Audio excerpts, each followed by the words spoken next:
had never been the sort of man who raised his voice or created drama. Quiet endurance had always been my way of handling life. But the night my wife, Karen, sat across from me at our dinner table and looked me straight in the eye before saying, "Sometimes I wish you would just disappear," something deep inside me cracked in silence. I didn't shout back. I didn't demand an explanation. I didn't even let her see me bleed.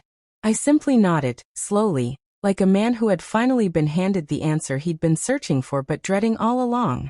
I stood, pushed in my chair, and without a single word, left the house we had built brick by brick over the last decade.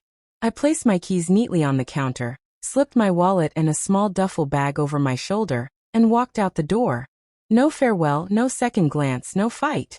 Just a quiet vanishing. For 10 long years, I had bent my back and broken my spirit to keep her happy.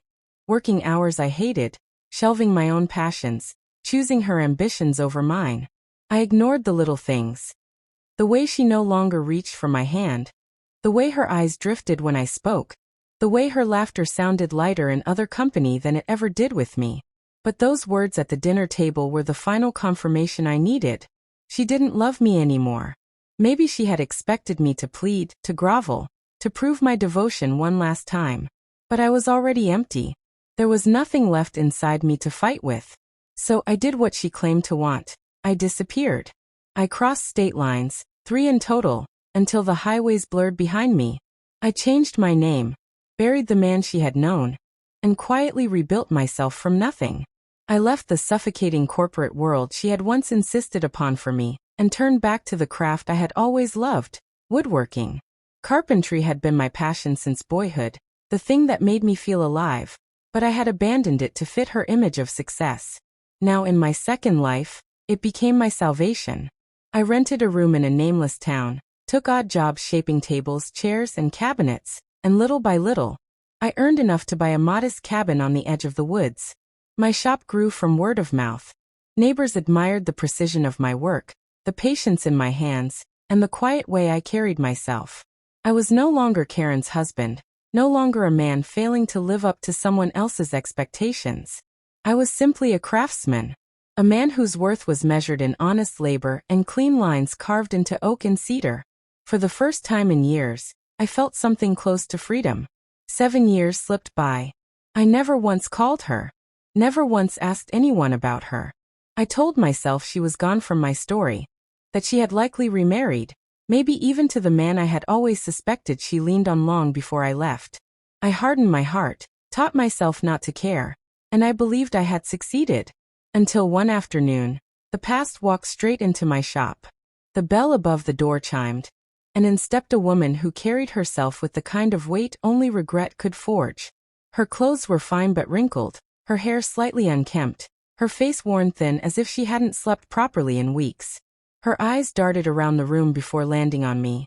And the moment they did, her breath caught. So did mine. It was Karen. Time had changed her. She looked older, but not merely in years. Her face bore the exhaustion of someone who had been fighting battles both inside and out. She stared at me as though seeing a ghost, her hands trembling. Then, in a whisper that barely reached my ears, she spoke my old name. The name I had buried long ago. Michael. Hearing it was like a strike to the chest. I hadn't been Michael in years. I kept my arms folded, my face a mask of stone, though inside my heart pounded against my ribs. She staggered forward a step, and then the dam broke. She began to sob, loud, raw, uncontrolled sobs that turned heads in the shop. Customers froze, watching as this woman crumbled before me, dropping to her knees on the wooden floor. She begged through her tears, repeating, "I'm sorry," over and over until her voice cracked. "I looked for you," she gasped between sobs. "For years. When you left, I thought you had died. I filed reports, I went through therapy, I tore my life apart trying to find you. I never stopped searching. I never stopped regretting."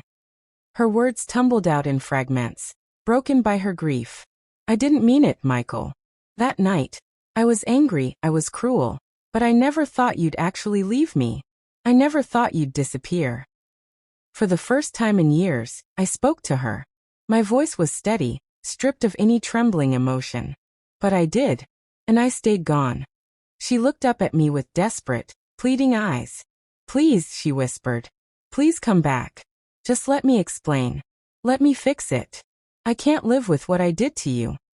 I drew in a deep breath, the scent of sawdust heavy in the air, grounding me. There's nothing to fix, I said flatly. You wished for me to disappear. And I did. That was your choice and mine. She broke harder, her sobs echoing through the shop. But I didn't move to comfort her. I had already emptied myself of tears long ago. In cheap motel rooms and on quiet forest trails under starless skies. My grief had burned itself out years before. What she carried now was hers alone. Eventually she forced herself to stand. Her face was blotched red, her makeup ruined. She wiped her cheeks with shaking hands and asked in a trembling voice, "Do you hate me?" I hesitated only a moment before answering, "No. I just don't feel anything for you anymore." The words landed heavy. She nodded, her head bowed as if she'd already known the answer, but needed to hear it aloud. Without another word, she turned and walked out. Just like I once had. I didn't follow. I didn't stop her.